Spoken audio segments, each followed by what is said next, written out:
There is an invisible force silently destroying the potential of millions of people every day. It does not shout, does not threaten, and does not need physical violence to cause harm. It whispers. It whispers things like, "You are not capable. You will fail again. There's no point in trying." This negative internal dialogue, often disguised as humility or realism, is actually a devastating weapon against one's own achievement. And the most alarming part, this weapon is being fired from the inside out. Albert Bandura, one of the most influential psychologists of the 20th century, spent decades studying human behavior and came to a conclusion as disturbing as it is liberating. It is not the lack of ability that prevents people from achieving their goals, but rather the belief that they are not capable. This belief, which he called low self-efficacy, acts as a psychological poison that paralyzes, weakens, and ultimately sabotages any attempt at progress. What Bandura revealed changes everything that was thought about failure and success. He demonstrated that constant self-criticism, that voice that insists on pointing out our flaws and reminding us of our mistakes, is not a simple manifestation of low self-esteem. It is responsible for a phenomenon he called negative self-fulfilling prophecy. The logic is simple and brutal. You believe you will fail, so you give up too soon or don't even try. And when you don't try, you confirm what you believed. And so day after day, this internal narrative condemns your potential without it even being tested. Most people don't even realize they are trapped in this cycle. They think they are being rational, modest, or realistic. But in practice, they are living under the command of a distorted identity, shaped by poorly processed past experiences, internalized criticism, and unrecognized fears. And as long as this voice remains the main narrator of your story, the ending will always be the same: paralysis, frustration, and self-sabotage. What makes this discovery even more alarming is that Bandura proved that this internal dialogue affects not only motivation or behavior, it affects the body itself. Studies with athletes, students, and professionals have shown that self-deprecating thoughts alter people's physical and cognitive performance. Anxiety, muscle tension, mental confusion, all of this can be triggered by just an internal phrase like, "I can't do this." The body literally starts to fail in response to a lie told by the mind. But perhaps the most shocking aspect of this discovery is this: that voice is not yours. It seems to be. It sounds like you. But it was built, programmed, often since childhood. It comes from criticism, comparisons, misinterpreted failures, and negative role models. And what Bandura showed us is that it is possible to rewrite this programming. It is possible to regain confidence, restore self-efficacy, and free the potential that has been buried by a cruel and misleading narrative. If you have ever felt stuck, small, or incapable without fully understanding why, this video is for you.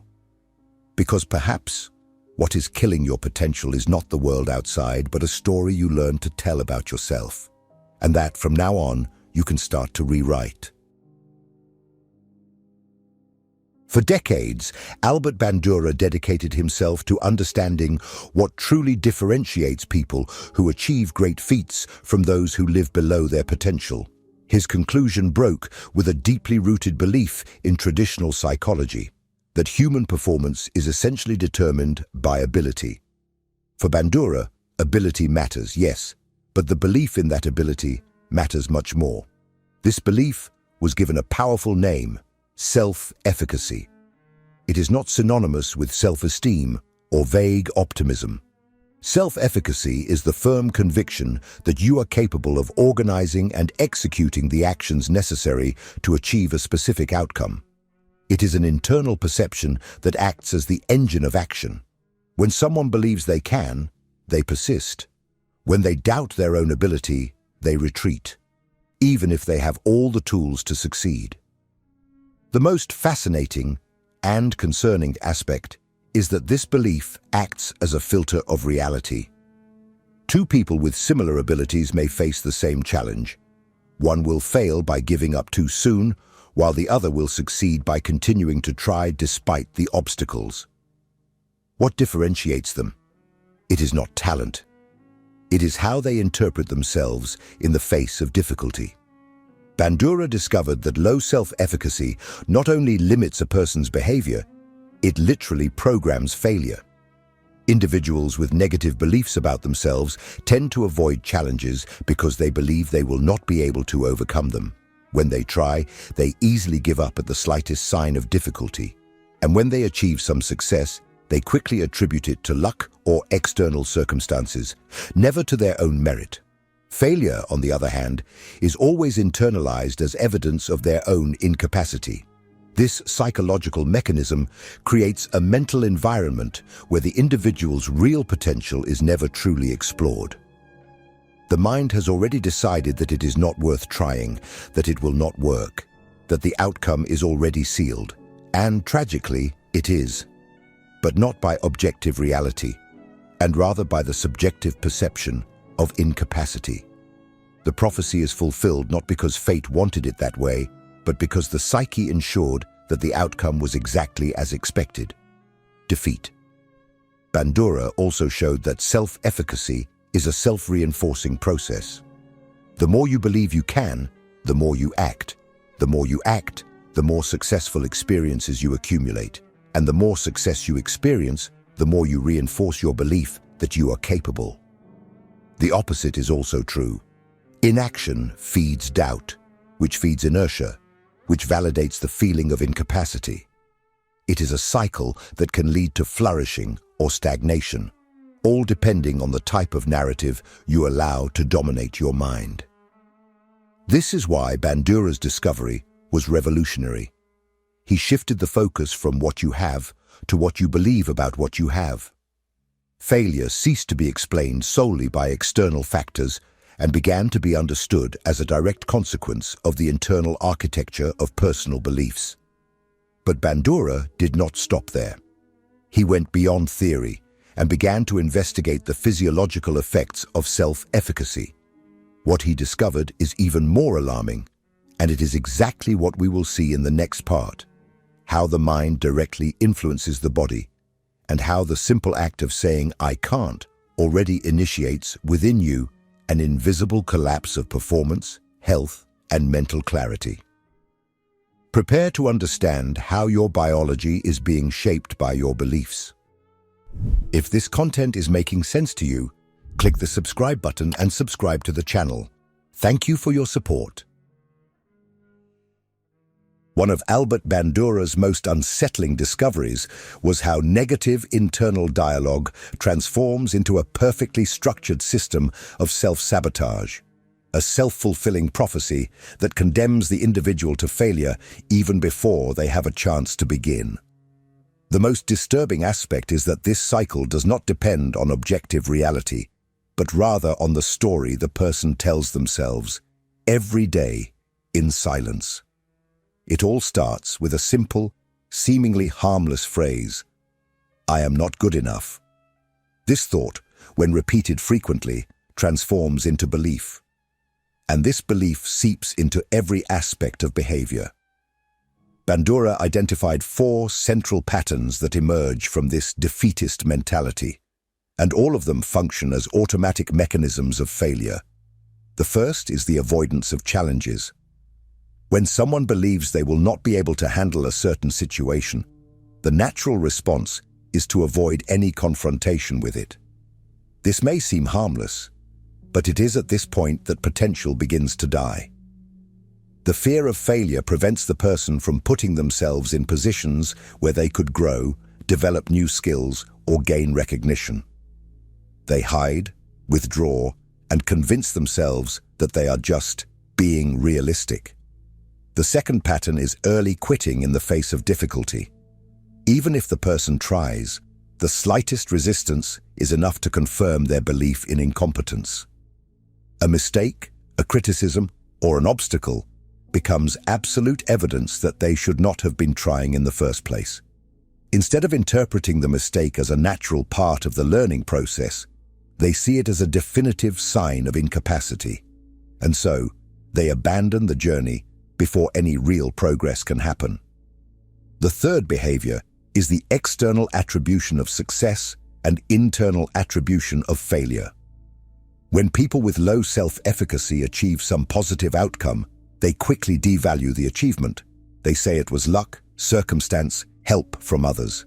The credit is never theirs, but when they fail, they take all the blame. This creates an unbalanced perception where the person never feels ownership of their victories, but always feels responsible for their falls. The fourth and most insidious pattern is the obsessive focus on one's own deficiencies. Instead of recognizing their strengths or areas for improvement, the individual fixates on everything they believe is wrong with themselves. The constant attention to what is lacking, what doesn't work, what could be better, but never is, generates a state of chronic psychological helplessness. The person stops investing energy in learning or growing because they believe none of it will make a difference. These four behaviors form what Bandura called the self-sabotage cycle of low self-efficacy. And this cycle is continuously fed by negative internal dialogue. Thought generates belief, belief generates behavior, and behavior confirms thought. A closed, hermetic system almost impossible to break, unless the person becomes aware of it. But the impact of this cycle does not stop in the mind. It advances silently to the body. Bandura discovered that this negative internal dialogue has a direct effect on the individual's physiology, altering the way they respond biologically to challenges and pressures. And this is what we will see in the next part. How thoughts like, "I can't," not only reduce your motivation, but literally sabotage your brain, your muscles, your breathing, and your performance, even if you have all the necessary capabilities to succeed. Most people believe that thoughts exist only on the mental plane, like abstract ideas floating in consciousness. But Albert Bandura showed that this view is dangerously naive. What you think, especially about yourself, directly affects the functioning of your body. Thoughts like, "I can't," "This is too much for me," or "I'm going to fail," do not stay trapped in the mind. They descend to the nerves, to the muscles, to the cardiovascular system. They shape your physiology. And when this happens, failure ceases to be just a belief.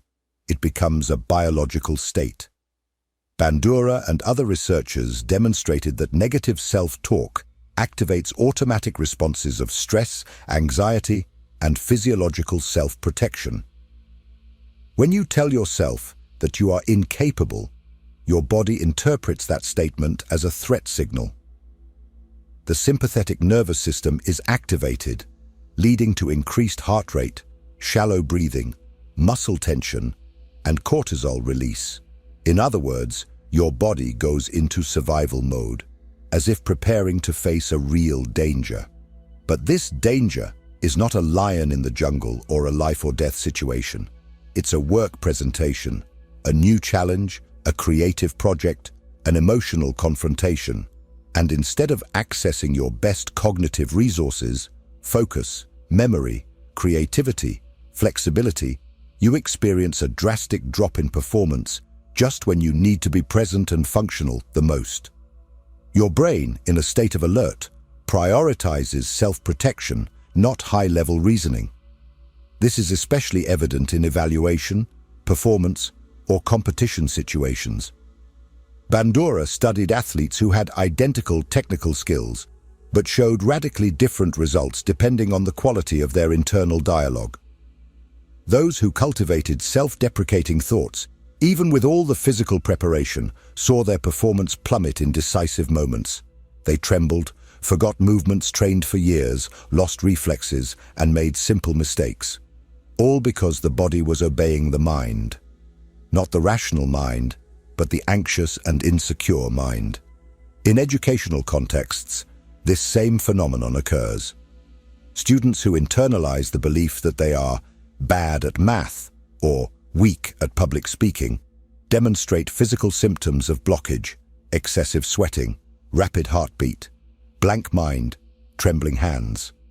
The fear of failure becomes so intense that the body literally collapses to fulfill the mind's expectation. The prophecy comes true, not because it was true, but because the organism was trained to obey it. This is the cruelest aspect of negative self-talk. It not only distorts reality, it creates it. It conditions the body to perform poorly to validate the belief of incapacity. And over time, this dynamic becomes so automated that the individual does not even realize how much they are biologically sabotaging themselves. They just feel that they can't, without understanding that the true villain is within, and that it was they who taught their body to fail. But if the mind has enough power to sabotage the body, can it also train it for success? Bandura believed so. In fact, he went beyond merely diagnosing the problem. He developed practical, scientifically based methods to reverse this cycle. Techniques to restructure internal dialogue, rebuild self-efficacy, and unleash dormant potential. And that is exactly what we will see in the next part. Bandura's methods for reprogramming the mind and transforming the inner critic into an ally. Because if the body obeys the mind, everything starts with the story you choose to tell yourself. So far, we have seen how negative internal dialogue can trap an individual in a cycle of failure, sabotaging their mind, behavior, and even their body. But Albert Bandura was not just a theorist of despair, he was a builder of solutions. One of the most revolutionary contributions of his work was to show that self-efficacy is not a fixed trait. It can be built, strengthened, and restored, even in people who have spent their entire lives believing they are incapable. The first step, according to Bandura, is to break the overarching narrative. Thoughts like, "I am incompetent, nothing I do works out," or "I am not cut out for this," are dangerously vague, generic, and inflexible. This imprecision is what gives strength to self-criticism. The mind needs coherent stories, and these generalizations provide quick explanations for failure, even if they are false. Therefore, Bandura proposed replacing these absolute labels with specific, process-oriented, and actionable assessments. Instead of thinking, "I am bad at this," the focus should be redirected to, "I haven't learned this skill yet, but I can improve by practicing X, Y, and Z." This simple change in language, from judgment to progression, completely transforms how the brain interprets challenges. The word "yet" is one of the most powerful words in modern psychology. It reintroduces time, learning, and movement. It breaks fatalism and reactivates the possibility of growth. Another central strategy developed by Bandura is vicarious modeling, observing people similar to you succeeding in activities you find challenging. When the brain witnesses someone ordinary, not a genius, not a prodigy, but a real person, overcoming obstacles and achieving positive results, it begins to consider that this is also possible for you. This reduces the perceived distance between your current position and your goal. The mind stops thinking, "This is impossible for me," and starts saying, "Maybe I can do it too." Bandura also emphasized the importance of recognizing and celebrating small victories. The brain is driven by feedback, and when a person only acknowledges failures and ignores progress, they continuously reinforce the narrative of incapacity. Every small achievement, a task completed, a difficult conversation faced, a fear overcome, should be consciously validated as evidence of growth. These small accomplishments are like bricks in the reconstruction of self-efficacy. Ignoring them is the same as destroying the bridge before crossing it. Another crucial point is emotional reinterpretation. Bandura showed that many of the physiological signs we interpret as failure, such as butterflies in the stomach, sweaty palms, rapid heartbeat, are in fact signs of activation. The body is not saying you will fail, it is preparing for action. But what differentiates a high-performing athlete from someone who freezes is the interpretation of that activation. The former says, "This is excitement, I'm ready," The latter says, "This is panic. I'm going to fail." Changing the emotional reading of the body is about re-educating the mind to respond with power, not with withdrawal. Finally, one of the most effective practices for strengthening self-efficacy is the conscious restructuring of internal dialogue. Replacing phrases like, "I'm not good at this" with, "I am in the process of learning," may seem simplistic, but it is profoundly transformative. The brain operates on repetition, and the more it hears an empowering narrative, the more it becomes the new standard. The critical inner voice is not eliminated. It is confronted, trained, and over time transformed into a voice of guidance rather than punishment. These strategies are not magical. They require intention, repetition, and patience. But Bandura showed, with robust empirical evidence, that the mind is reprogrammable.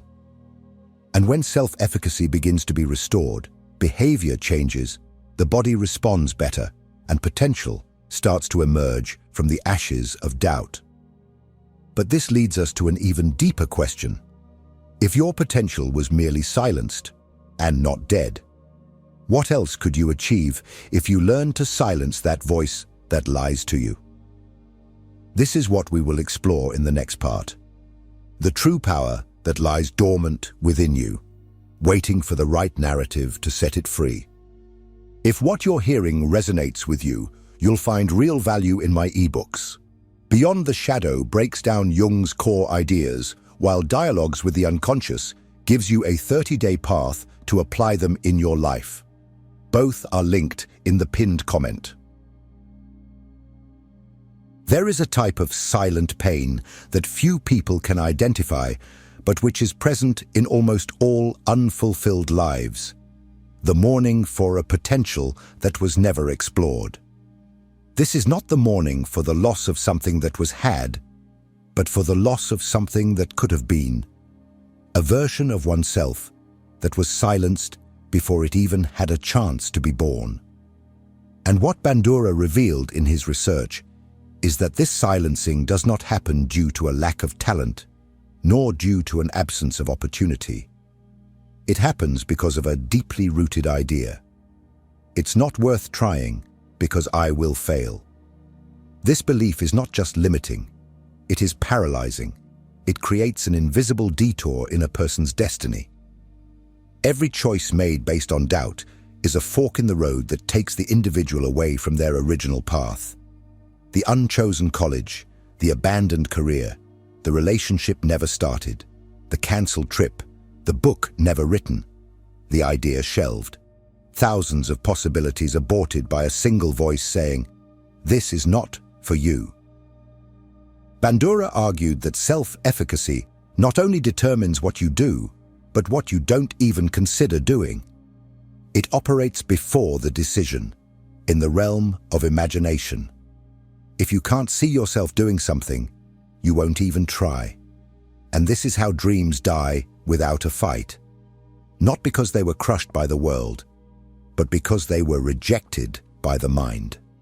The cruelest part is that this potential, despite being ignored, does not disappear. It remains there, latent, demanding attention in the form of chronic frustration, nameless anguish, and a constant feeling of living half a life. These are people who, even with functional lives, carry the sense that something essential is missing, not from the outside, but from within. The truth, as Bandura proved, is that human potential is vast, adaptable, and expandable. But it needs internal permission to emerge. It needs psychological space. And as long as the mind is too occupied with narratives of failure, judgment, and fear, there will be no room for true capability to manifest.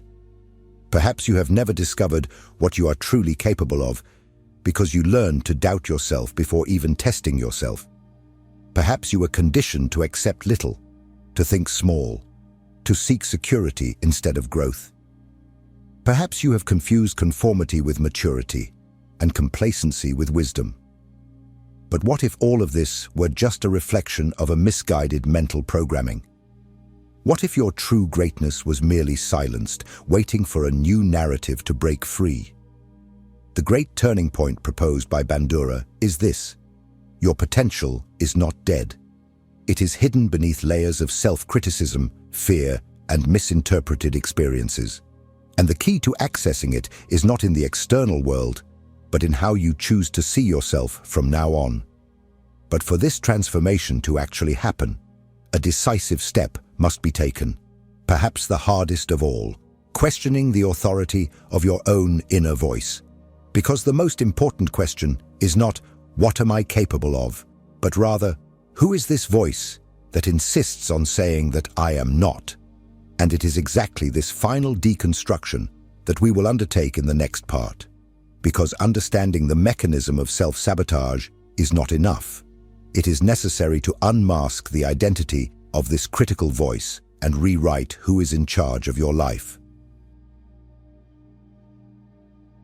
The voice you hear inside your head every day, the one that criticizes, judges, belittles, and paralyzes, is not you.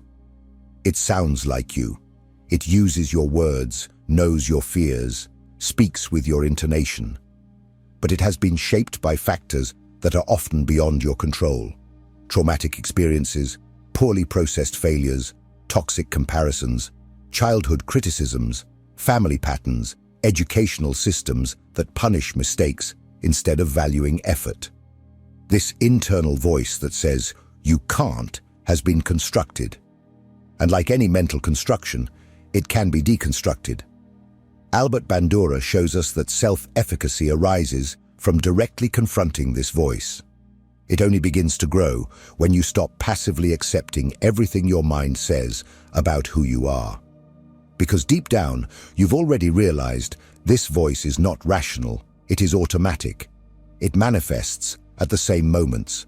Before you try something new, right after a mistake, when you are about to expose yourself, or when you start to succeed and feel that you don't deserve it.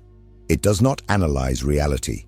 It protects a limited identity, an identity based on fear. And here's the harshest truth. As long as this voice continues to command your decisions, you will be living the life it has chosen for you. Not the life you could have, not the one you desire, but the one it considers safe, realistic, acceptable. This voice not only traps your dreams, it traps your identity.